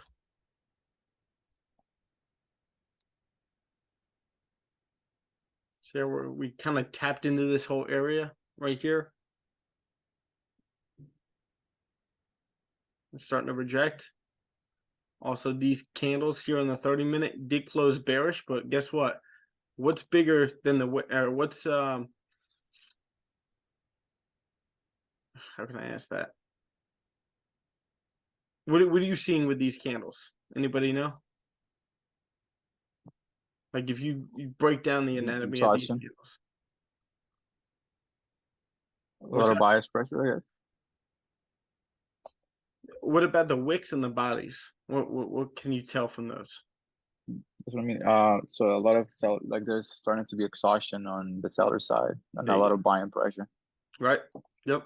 So we had strong bullish candles closing over here, bouncing off a key area, and then we did get these bearish 30-minute candles closing, but the wicks are bigger than the bodies. Right. So, you know, we don't know where price is going to go, but that's giving us indication that price is exhausting on the seller side, right? We can hold support. We are holding support where we've held support in the past, and we could very well get price action like that, where we hold support there and continue right back up. Yeah. Sounds good, Lim.